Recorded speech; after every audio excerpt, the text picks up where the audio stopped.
A single dinner with a stranger changed everything I thought I knew about being alone. I walked into my mother's house that night, a man adrift, living a life of endless miles and empty motel rooms, and left with a glimmer of something I had long abandoned: hope for connection.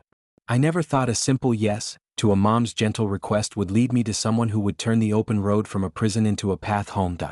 My name is Jude Marrick. I make my living behind the wheel of a cargo van, hauling goods across winding highways and quiet back roads. My days blend into one another, marked only by road signs and rest stops. My nights spent in rooms that all smell of cheap soap and stale air. I rent a small cottage on the outskirts of a quiet town, a place with a bed and a fridge but no heart, no reason to rush back to it after a rout. I see my mother, Elara, when I can. She is the only constant in a life that thrives on change, and she has a gift for seeing the parts of me I hide from the world. I had just pulled into town after a week on the road, my bones heavy with fatigue, my mind numb from the silence of the highway. I walked into her kitchen and she did not need to ask if I was all right. She just set a plate of warm stew in front of me and looked at me with that soft, knowing gaze she saves for the moments I cannot pretend. "You carry too much quiet with you, Jude," she said, wiping her hands on a dish towel. "Quiet is easier," I replied, stirring the stew without tasting it. It was the answer I gave her every time, the shield I held up to keep the world out. She sat down across from me, her hands folded on the table, and I knew she had something to say. "I know a woman," she said, slow and gentle, not pushing, just offering. "Her name is Elowen. She lost her partner last winter. She lives with the same kind of quiet you do, the kind that settles in your chest and does not leave. I think you two could talk.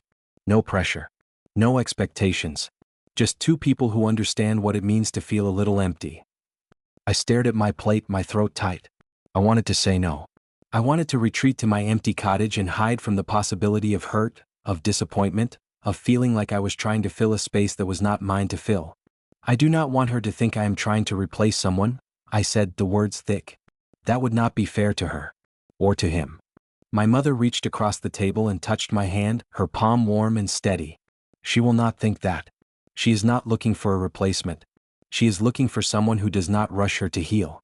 Someone who just listens. I think that person is you." I thought about it for a long time, the hum of the fridge the only sound in the room. I had spent years running from connection, from the chance to be seen, because being seen meant being vulnerable. But in that moment, I looked at my mother's hopeful face and I knew I could not say no. Not to this. Not to the chance to stop being alone. "All right," I said, the word feeling foreign on my tongue. "I will meet her. Just to talk." A small, relieved smile spread across her face, and in that smile, I felt a flicker of something I had not felt in years: optimism. 2 days later, my mother told me Elowen would come for dinner on Sunday. I spent the days in a quiet panic, straightening my cottage, checking my van, doing anything to avoid thinking about the woman I was about to meet. When Sunday arrived, I got to my mother's house early, helping her chop vegetables and set the table, my hands shaking slightly. I told myself it was just a dinner. Just a conversation. Nothing more. But my heart raced anyway, a strange, unfamiliar feeling. The doorbell rang at 6 o'clock sharp. My mother went to answer it and I heard a soft voice, calm and gentle, and my breath caught. I stepped into the hallway and there she was. Elowen stood in the doorway, wearing a faded flannel shirt and jeans, her hair pulled back in a loose braid, her eyes tired but warm, the kind of warm that comes from living through hard things and not letting them harden you. She did not wear makeup, did not put on a show. She was just there, raw and real, and I knew in that moment I had been wrong about so many things. "It is nice to meet you, Jude," she said, holding out a hand. Her fingers were calloused, her grip soft but firm. "It is nice to meet you too, Elowen," I replied, shaking her hand, my voice steadier than I felt. Dinner was quiet at first, the kind of polite quiet that comes with meeting a stranger, but it did not feel awkward. It felt calm. She asked about my work, about the highways and the small towns, and she listened when I spoke. Really listened, her eyes never wandering, her head nodding in the places that mattered. When I told her about the loneliness of the road, the way the world feels big and empty when you are the only one in it, she did not try to fix it. She just said, "I understand that quiet. I live with it too." My mother left the table for a moment, and the air between us softened. I told her I was sorry for her loss and she thanked me, the words simple, no tears, no sadness, just acceptance. It was the first time I had ever talked to someone who did not need me to fill the silence with empty words. When the night ended, I walked her to her car. She paused, her hand on the door handle, and looked at me. If you ever want to talk again, she said, her voice soft, I would like that. I smiled, a real smile, the first one in a long time. So would I said. I watched her drive away, the taillights fading into the dark, and I knew one thing for sure. This was not the end. This was the beginning. I spent the next few days trying to slip back into my old routine, checking my van, planning my next route, but something was different. My mind kept wandering to Elowen, to her warm eyes, to the way she said she understood the quiet. I was not the kind of man who reached out first. I was the kind who pulled away, who let opportunities slip through his fingers for fear of breaking them. But on a Tuesday morning, sitting in my van in an empty lot, I pulled out my phone and typed a message before I could overthink it. If you are free this week, I would like to talk again. I stared at the screen for minutes, my thumb hovering over the send button before I finally pressed it. Her reply came 10 minutes later, simple and warm. I would like that too. She suggested a small park on the edge of town, a place with a pond and winding paths, quiet and open. Exactly the kind of place I loved. I arrived at the park early, walking the paths, my hands in my pockets, my heart racing. She was sitting on a bench near the pond when I saw her, a book in her lap, the sun filtering through the trees and hitting her hair. She stood when she saw me, a small wave, and I noticed she looked lighter than she had at dinner, not happy, not healed, just less weighed down by the grief that had clung to her. We walked together, the crunch of leaves under our feet the only sound at first, talking about small things, the weather, the park, the books she liked. But the conversation did not stay small for long. She slowed her steps, stopping near a willow tree that hung over the pond, and looked out at the water. I used to come here with him, she said, her voice quiet, no sadness, just a statement of fact. I avoided it for months after he was gone. Thought it would hurt too much. But today felt different.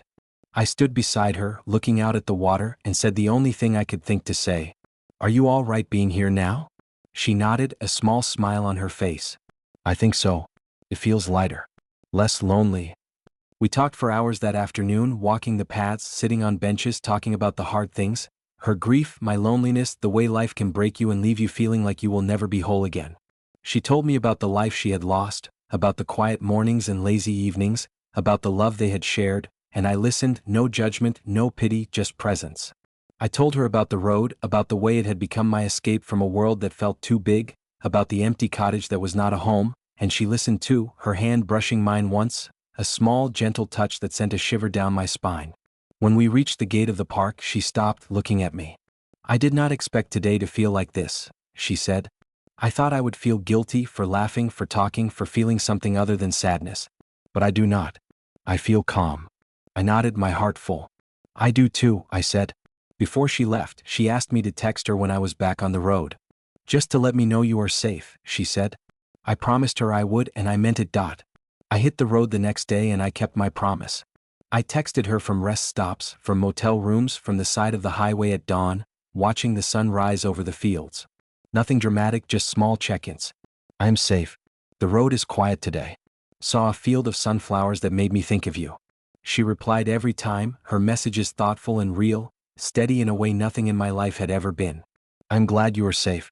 Sunflowers are my favorite. Drive careful.